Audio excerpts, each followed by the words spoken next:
Hello everyone. Welcome to this episode of Wehry Weekly History and Entertainment News. It's March and many different events are starting. On this episode, I'll be discussing several Easter egg hunts in Berkshire County, plus the usual Mass MOCA and Berkshire Theater Group events. I'll also be giving an update on the new Barrington Stage Company season.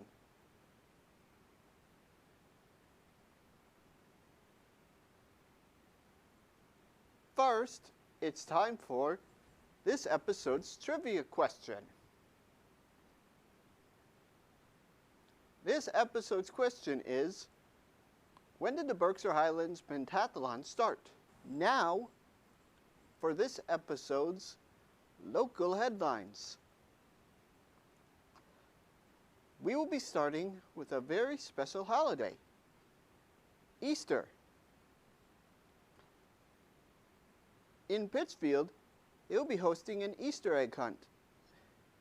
City of Pittsfield's Development of Community Department Recreation Program announces the 78th annual Eggstravaganza Egg Hunt, scheduled for Saturday, March 30th at the Common.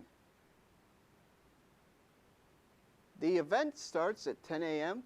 with special performance appearances by Bowie the Clown and Mr. Bunny. The egg hunt kicks off at 10:30 a.m. and will be divided into 5 age groups. 10:30 a.m. for 9, 10, and 11-year-olds. 10:40 a.m. for 7 and 8-year-olds, 10:55 a.m. for 5 and 6-year-olds, 11:10 a.m. for 4-year-olds, and 11:25 a.m. for 2 and 3-year-olds. A special thank you to Greylock Federal Credit Union for sponsoring this event. A rain/snow date is in place for Saturday, April 6th. Stay tuned for updates on the Pittsfield Parks and Recreation on Facebook, Instagram, or by calling Maddie Brown at 413-499-9371.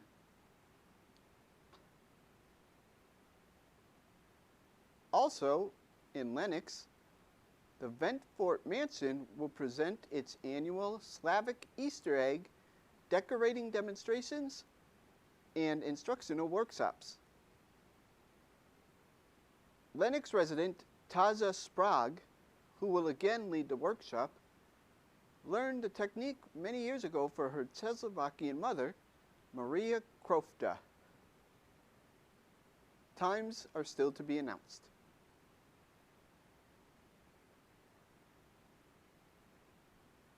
Finally, in North Adams, there will be an Easter egg hunt. Berkshire Emporium and Antiques/Emporium Snack Bar 2024 annual egg hunt is March 30th from 11 a.m. to 2 p.m. It's simple. Each child gets to find one egg. There are hundreds of eggs all over the store, and the Berkshire Emporium don't know where the best ones are. The eggs will contain prizes including toys, candy, and gift certificates with a wide range of money. It's always a good crowd, and the Easter Bunny will be present for photos.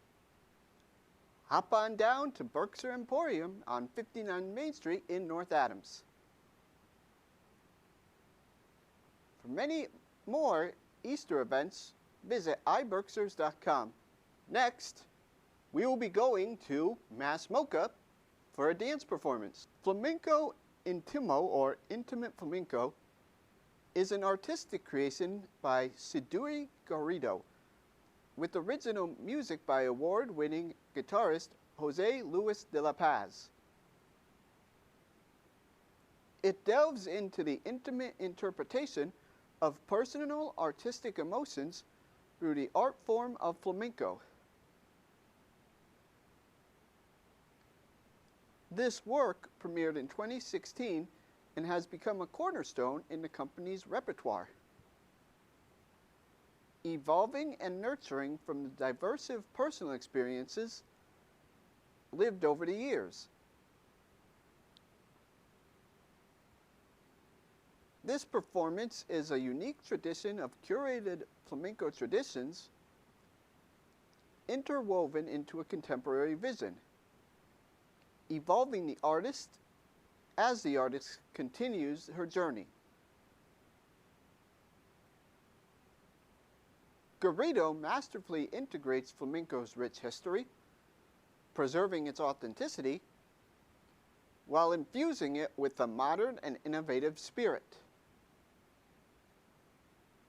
The result is a captivating and intimate exploration of flamenco that harmonizes with both its time-honored legacy and a vibrant contemporary expression. Exploring the diverse colors, sensations, and emotions within flamenco, the suite showcases various styles of this art form with vigor. Garrido, accompanied by her company's leading dancers and master musicians, takes the audience on a journey through movement that seamlessly intertwines the past, present, and future, offering a fresh and exciting choreographic perspective on this ancient art form. The concert will be taking place on April 27th. Visit the website shown here for more information, and stay tuned for the next episode for the breaking news on Mass MOCA. Barrington Stage Company in Pittsfield has announced their 2024 season. This marks the second season under artistic director Alan Paul. The first show, running from June 11th through July 16th, is the award-winning musical Le Cage à Foie. This spectacular show about love and acceptance is as heartwarming as it is hilarious. And it has so much to say about what it means to be a family.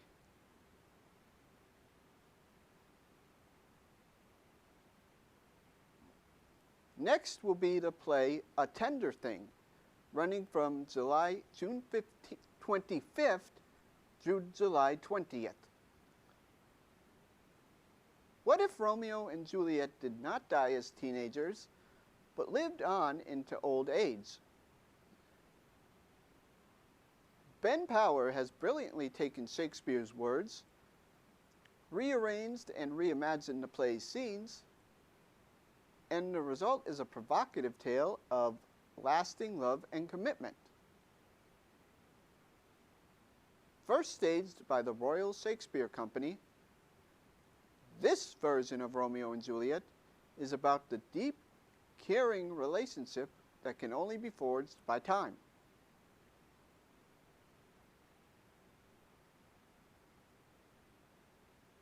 Next up will be the play Boeing, Boeing from July 17th through August 3rd. Fly to Paris in the swinging 60s and meet Playboy Bernard. With help from his housekeeper Bertha, who plays flight control, Bernard keeps a rotating group of flight attendants on standby. But with the arrival of a long-lost friend and a new Boeing jet, Bernard's plans hit some turbulence.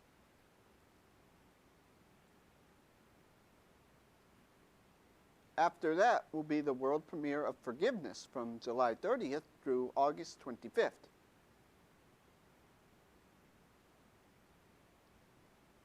In Minnesota, a convict who has served time for everything from drug dealing to murder is allowed to seek forgiveness from the governor. They have 10 minutes to plead their case. It's a dramatic, pressurized process where convicted criminals plead to be accepted back into the fold or stuck forever on the outskirts of society. In this world premiere and interactive production, you, the audience, will help decide who is worthy of forgiveness.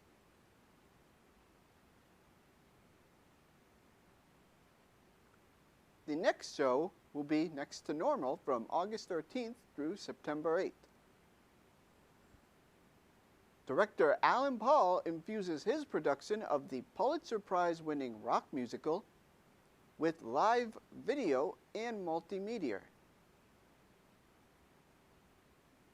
capturing the psychology and inner life of the musical's 6 characters in ways both intimate and epic.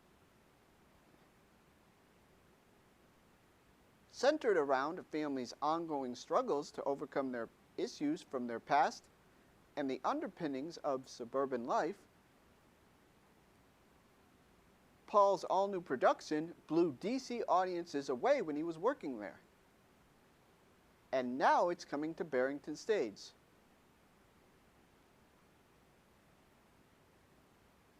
The season ends with the production of Primary Trust, running from September 18th through October 13th.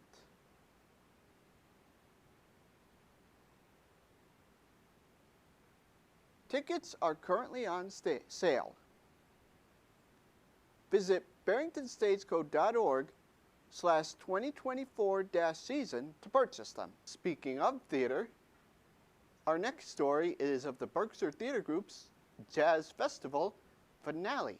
The grand finale of the 2024 Pittsfield City Jazz Festival is an extraordinary event titled From Rags to Rhythm to Duke, which will immerse the audience in the captivating performance of the Marcus Robert Trio, showcasing the brilliance of one of the foremost pianists of his generation.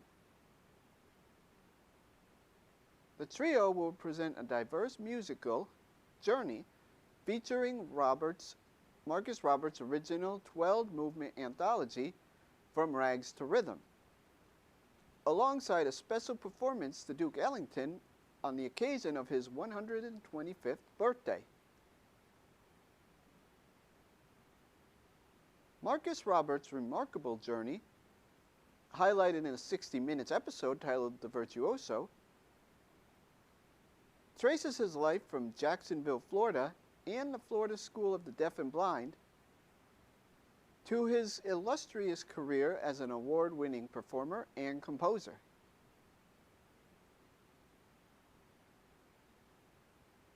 With over 30 critically acclaimed recordings in the first 15 years of his career, Marcus Roberts has left an indelible mark on the world of jazz. Whether performing solo piano, with the trio, big band, or symphony orchestra, his musical prowess spans a wide spectrum, making him a perfect embodiment of the spirit of Jazz Appreciation Month. Beyond his musical achievements, Marcus Roberts established the J Master Records label in 2009 and founded the Modern Jazz Generation, a multi-generational ensemble reflecting his commitment to mentoring and training emerging jazz talents. A leading force in preserving the jazz tradition, Marcus Roberts continues to keep the jazz torch burning bright. Don't miss this extraordinary accumulation of talent and celebration at the 2024 Pittsfield City Jazz Festival. The final concert of the Pittsfield City Jazz Festival will also highlight the Berkshire Jazz All-Star Youth Ensemble, adding youthful energy to the stage.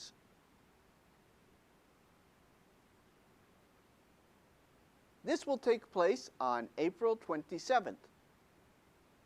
Visit the website shown here for more information. Our next story is of anyone who is interested in athletic events.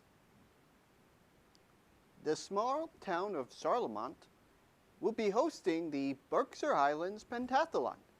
A pentathlon consists of 5 events.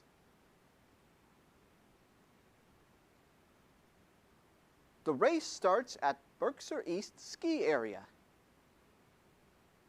The first leg is a 4.3-mile run that starts on pavement through the town of Charlemont, then heads into a mix of woods roads and trails up around the Warfield House before descending to the run-bike transition at Zor Outdoor.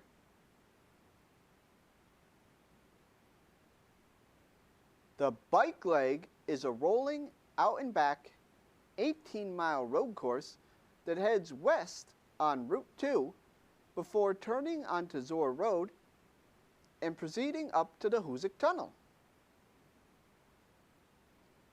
It then returns to Route 2 and turns west, ending at the bike paddle transition at the Mohawk Park Campground.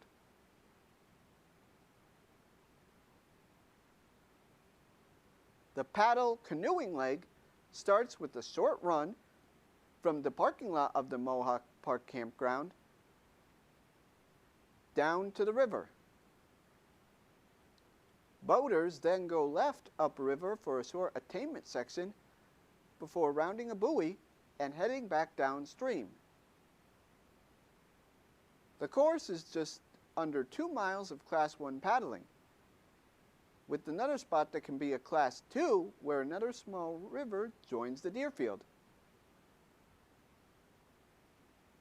The paddle adventure run transition is on the right shore, just past the Route 8 bridge.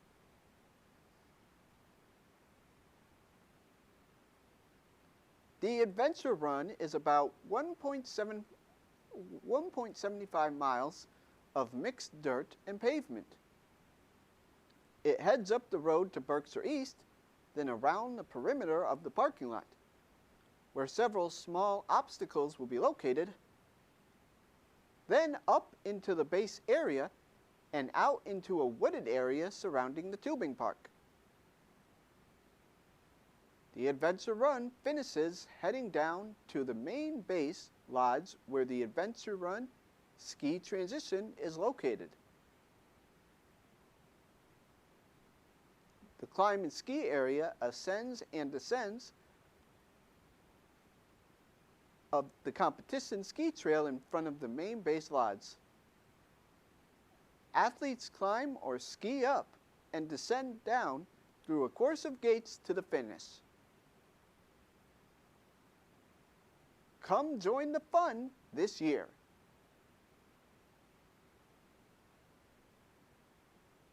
This event will be happening on Saturday, April 6th.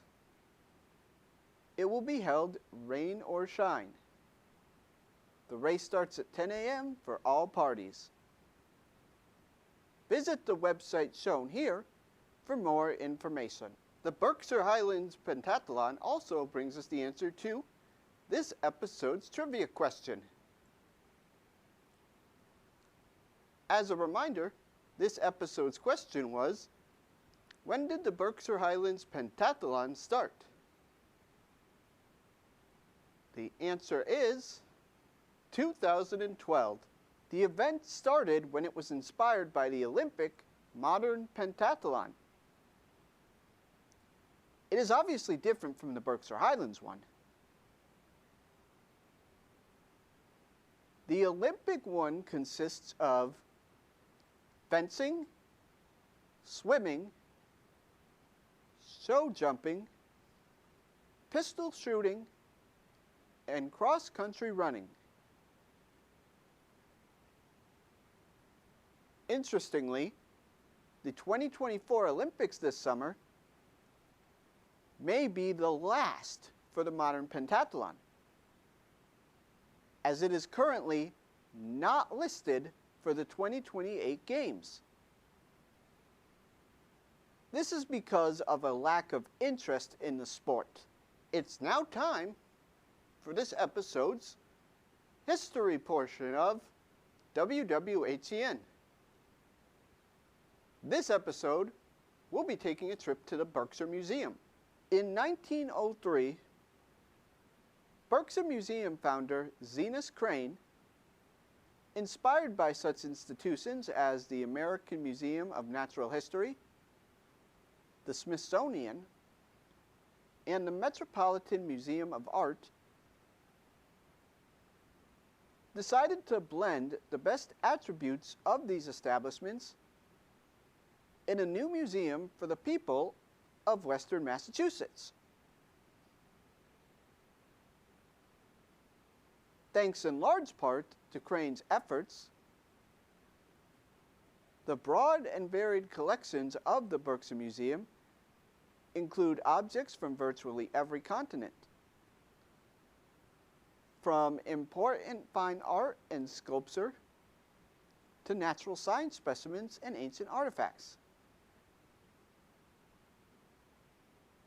As the third generation owner of Crane & Company, a paper manufacturer that was, and continues to be, the official supplier of paper to the U.S. Treasury, Crane invested his wealth in his community. He actively sought out art and artifacts for the Berkshire Museum and encouraged the development of collections that would bring home to the Berkshires a wide cross-section of the world's wonders. Berkshire Museum quickly became a window of the world. Crane purchased many of the Berkshire Museum's first acquisitions, including a sizable group of paintings from the revered Hudson River School.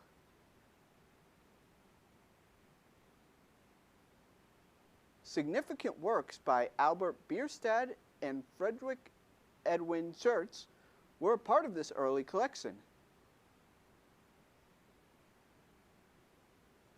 The diverse collections also boast artifacts of ancient history and natural science.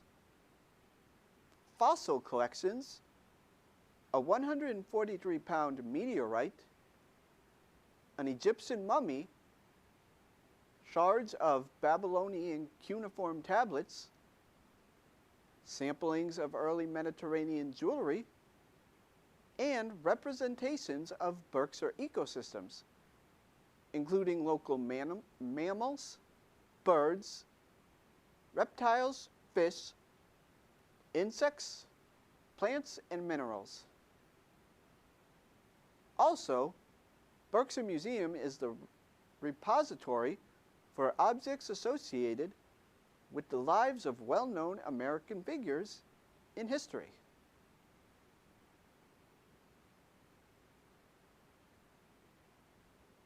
The first successful expedition to the North Pole by Robert E. Peary and Matthew Henson in 1908 and 1909 was supported by Crane, and Henson's whole-body fursuit, the sleds that made the trip, and other equipment from the venture found a home at the Berkshire Museum. Additionally, Berkshire Museum has exhibited works by some of the most accomplished artists from the United States and abroad. Gilbert Stuart, Remnant Peale, John Singleton Copley, Thomas Sully, Paul Cézanne, Peter Auguste Renoir, and John Singer Sargent.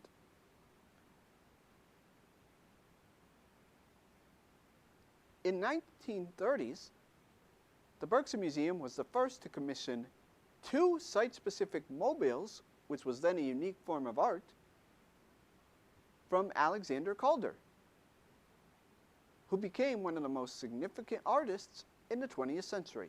It's now time for this episode's movie portion of WWHEN. This episode, we'll be reviewing the Marvel film, The Marvels, which deals with 3 of Marvel's female heroines. As with the case of all my Marvel film reviews, I'm going to skip the plot and go straight into the review.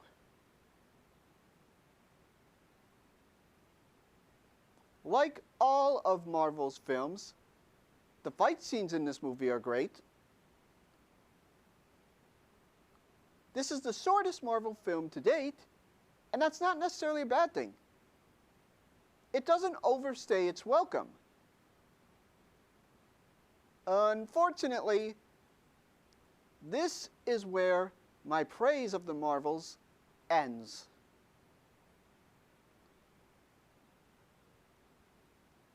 The Marvels has a huge issue with the tone of the movie. One moment it's a completely serious action film. The next it incorporates musical aspects. And the next turns into weird sci-fi comedy before going back into its serious action scenes.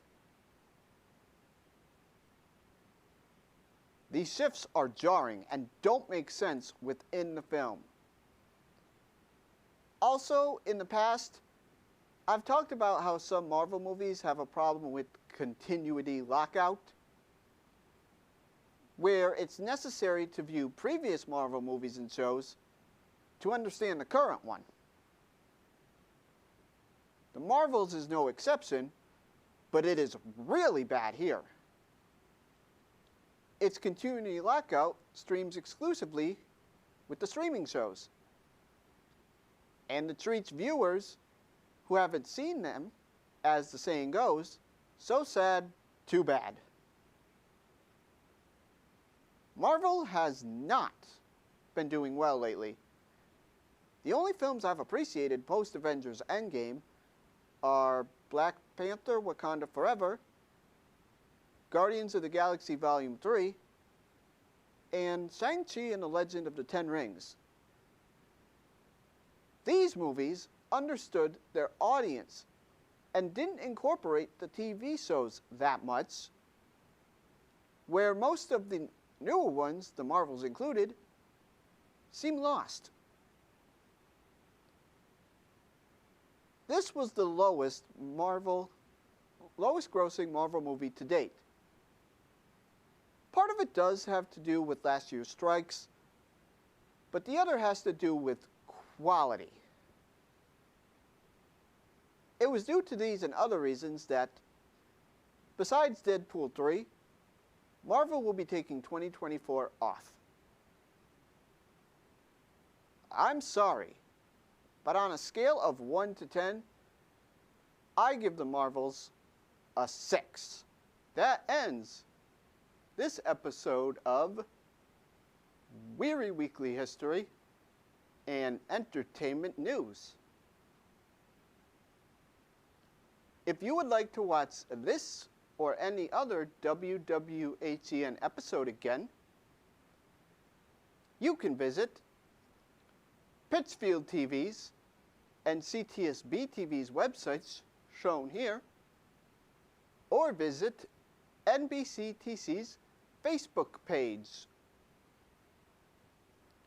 Also, if you would like to see the episodes in HD quality, make sure to check out my YouTube page at RT Wehry. Thank you.